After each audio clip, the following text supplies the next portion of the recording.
নমস্কার, লুসি রান্নাঘরে স্বাগত। আমি লুসি। আজকের আবার চলে এসেছি নতুন একটি রেসিপি নিয়ে। আজকের আমি আপনাদেরকে ডিম ছাড়া সুজি আর ময়দা দিয়ে কিভাবে ঘরোয়া উপকরণের সাহায্যে স্পঞ্জি কেক বানানো যায় সেটাই শেয়ার করব। বন্ধুদের কাছে রিকোয়েস্ট রইল ভিডিওটি লাস্ট পর্যন্ত দেখবেন। আশা করি আপনাদেরও খুব ভালো লাগবে। তাহলে চলুন বন্ধুরা, দেখে নেওয়া যাক আজকের রেসিপি।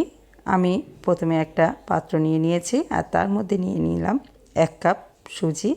ওই কাপেরই নিয়ে নিচ্ছি 1 কাপ ময়দা। আমি এখানে 2 কাপ ময়দা ব্যবহার করব।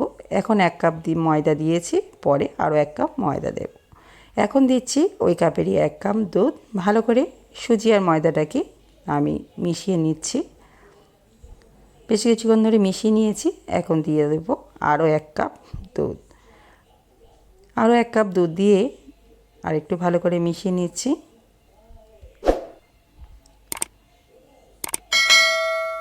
বেশ কিছুক্ষণ ধরে এইভাবে আমি চামচের সাহায্যে মিশিয়ে নিয়েছি। এখন দিয়ে দেব বাটার। এখানে আমি এরকম এতটা সাইজের বাটার দিয়েছি।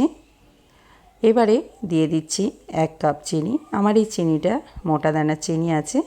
চিনিটা গলে গিয়ে আর একটু পরিমাণটা বেড়ে যাবে, ওই জন্য ময়দাটা আমি তখন আরও 1 কাপ দেব।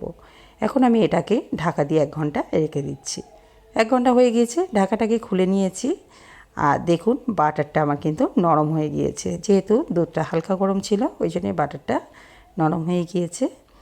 এখন আমি আরও 1 কাপ ময়দা এখানে মিশিয়ে দেব। ময়দাটা দিয়ে দিয়েছি। এখন দিয়ে দিচ্ছি 1 চামচ বেকিং পাউডার আর দিচ্ছি হাফ চামচ বেকিং সোডা। এবারে দিয়ে দিচ্ছি কিছু কাজু আর কিশমিশ।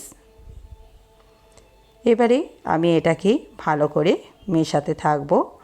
আর এই মেশানোটা যেন খুব ভালো মতো হয় সেটাই খেয়াল রাখতে হবে। এই মেশানোটা যত ভালো হবে কেকের টেস্ট তত ভালো হবে, কেকটা তত স্পঞ্জি হবে। আমি এটাকে বেশ 10-15 মিনিট ধরে এইভাবে মেশাতে থাকব। বন্ধুরা, আজকের এই রেসিপিটি আপনাদের কেমন লাগলো তা কমেন্টের মাধ্যমে জানাবেন। আমার রেসিপি যদি আপনাদের ভালো লেগে থাকে আমার ভিডিওটিতে একটি লাইক করবেন, অন্য বন্ধুদের সাথে শেয়ার করবেন। আর আমার রেসিপি যদি আপনাদের ভালো লেগে থাকে আমার চ্যানেলটিকে সাবস্ক্রাইব করার অনুরোধ রইল। বেশ 10-15 মিনিট ধরে আমি এইভাবে মিশিয়ে নিয়েছি। আর বন্ধুরা, আপনারা চাইলে হাত দিয়েও এটাকে ভালো করে ফেটিয়ে নিতে পারেন। এবারে আমি একটা ডেচকি নিয়ে নিয়েছি। এই ডেচকির মধ্যেই আমি কেকটাকে তৈরি করব। আর ডেচকিটা গ্যাসের ওপর বসিয়ে একটু গরম করে নিয়েছিলাম। এর মধ্যে এখন দিয়ে দিয়েছি একটু বাটার। বাটারটাকে ভালো করে আমি ডেচকির গায়ে এখন মিশিয়ে নিচ্ছি। আপনাদের যদি কেক তৈরি বাটিও থাকে তার মধ্যে দিয়েও বসাতে পারেন।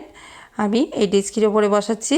আর এর মধ্যে এবারে আমি দিয়ে দিচ্ছি আগে থেকে যে ব্যাটারটা বানিয়ে রেখেছিলাম সেই ব্যাটারটাকে। দেখতে পাচ্ছেন বন্ধুরা, ব্যাটারটা খুব পাতলাও হয়নি, খুব ঘনও হয়নি, ঠিক এইরকম পরিমাণে হয়েছে। এখন এটাকে আমি ডেচকির মধ্যে সবটা দিয়ে দিয়েছি। এবারে আমি একটা ননস্টিকের কড়া নিয়ে নিচ্ছি। গ্যাসের মধ্যে ননস্টিকের কড়াটা বসিয়ে দিয়েছি। এখন এর মধ্যে দিয়ে দিচ্ছি একটু লবণ। লবণের উপরে আমি একটা স্ট্যান্ড বসিয়ে কেকটাকে হতে দেব।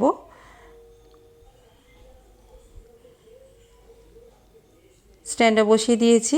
এবারে আমি ওই ডেচকিটাকে বসিয়ে দিচ্ছি।